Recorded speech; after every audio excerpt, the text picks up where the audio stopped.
I'm here just out of Yackandandah, in part of the Kiewa Catchment in northeast Victoria.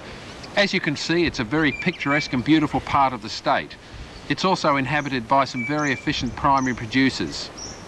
But like many other parts of Australia, the Kiewa Catchment has been affected and seriously degraded over time.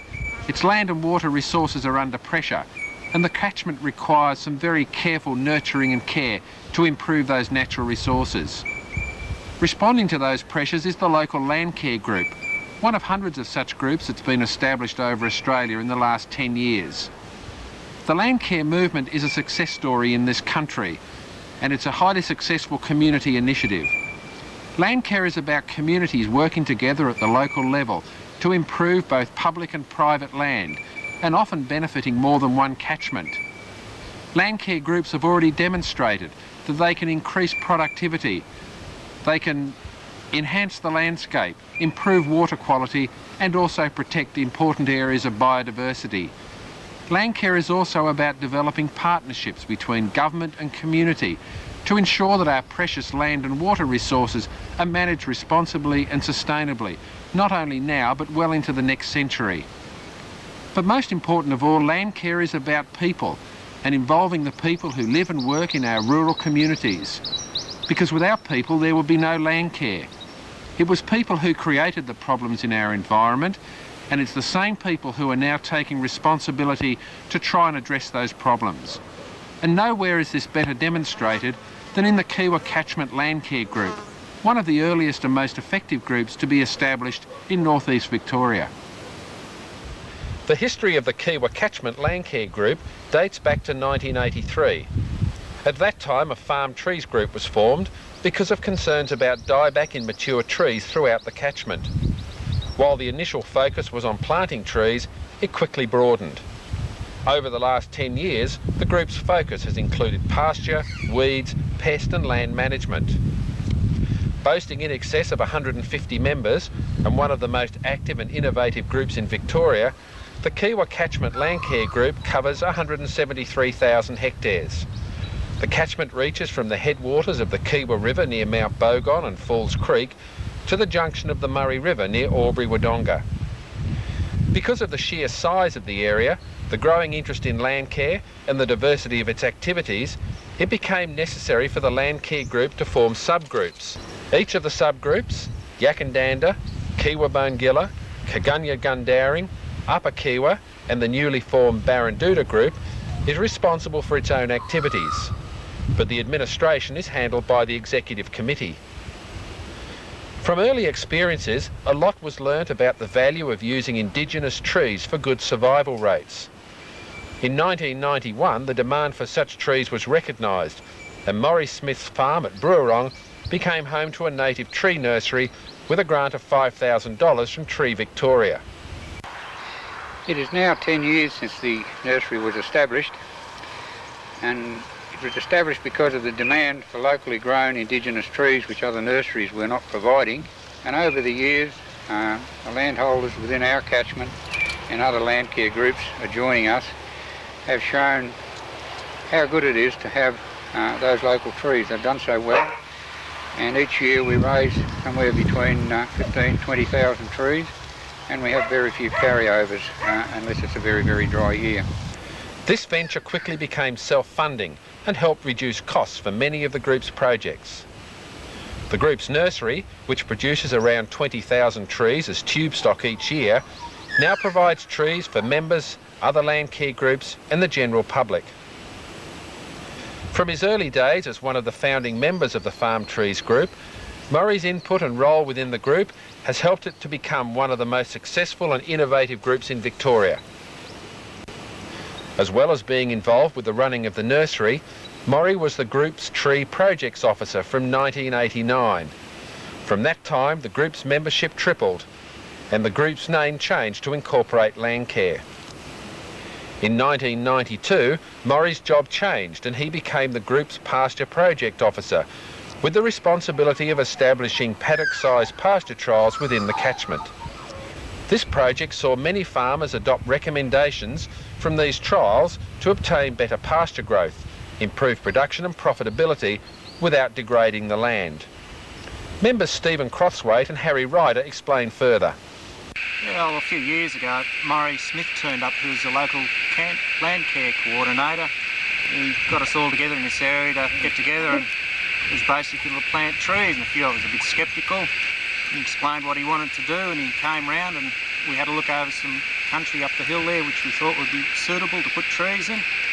And by doing that, he got me thinking about what we're actually doing on the farm anyway, which was basically looking towards making this land sustainable and profitable. We tried to establish Phalaris, and that began 30 years ago with Father, when Russell Hogg got him involved in planting Phalaris, and it's the best thing that ever happened on this farm, because we've got paddocks here that haven't been sown down for 30 years, and the Phalaris is still as strong as ever it was. One area of concern we've got here is the Kiewa River, which runs along one side of the boundary, is the erosion and degradation of the riverbanks here. We've been trying to plant trees and fence off areas which are a concern, but we still don't think it's enough. And we've got money from National Heritage Trust, hopefully which will fix and remedy a lot of the problems here. In winter, years ago, Dad used to say it'd take 24 hours for the peak of water to get here. Now we think it's about 6. That's a worry. Since I've been home for 15 years, we've been able to double production. I think the biggest impact Landcare's had with me is it's opened my eyes to the whole farm package. I've noticed up the hill a lot of the trees are reaching their maturity, and it's been one big push to plant more trees, even if we plant them where we want them, for shade, erosion control, etc. But I still think you can undertake all what they stand for and hopefully leave the land in better condition than when I got it. We first got involved in tree planting in about 1985 when we got a Land Protection Incentive Scheme grant, and we planted about 700 trees that year in gullies, fencing out gullies and then planting trees to try and hold the soil. We try to keep up a regular momentum of tree planting. The long-term aim is to increase stocking rates on the property, and I feel we have to get the gullies taken care of before we can raise the stocking levels, because the added pressure would cause erosion to become active if it wasn't fenced out around the gullies.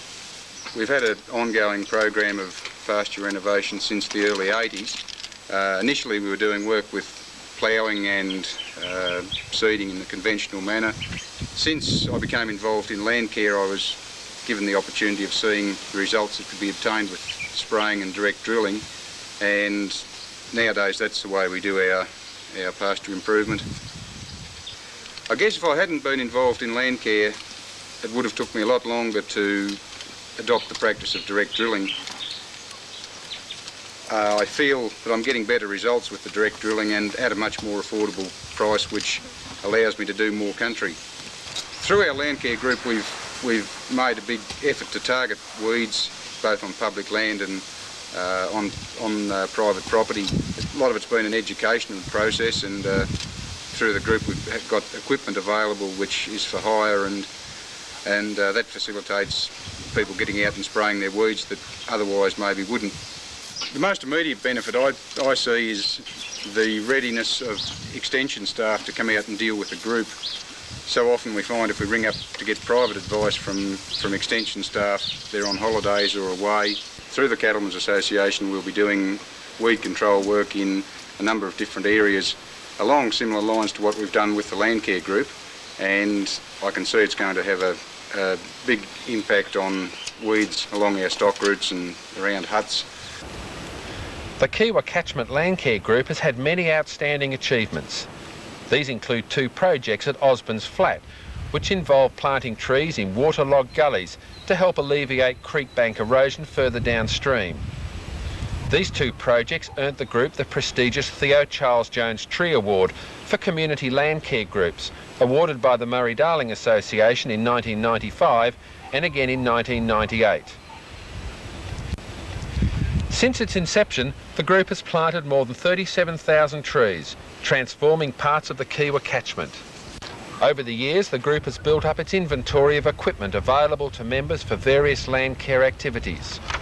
Currently, it has spray units, rabbit fumigators, a direct drill pasture seeder, a single tine ripper, a wick wiper, Hamilton tree planters and a carrot bait layer.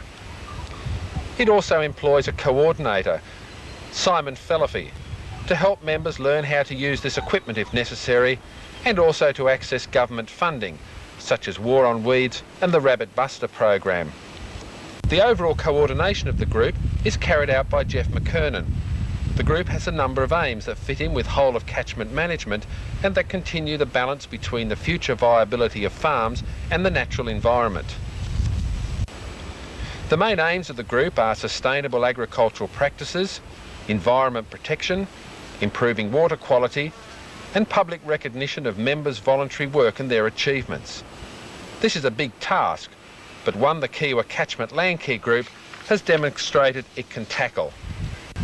From farm planning packages to field days, from erosion control to shelter belts, from weed control to pasture improvements, from pest control to agroforestry, all are part of the many activities of the Kiewa Catchment Landcare Group. Research has clearly shown that Landcare has done a great deal to raise awareness of landholders about the environment and to harness the community to work together to address land and water issues, not only in the Kiewa Catchment but right across Australia. And as we have seen, Landcare has also tapped into a large pool of community expertise and skills. Remember that the future of Landcare lies with the members and the community it serves.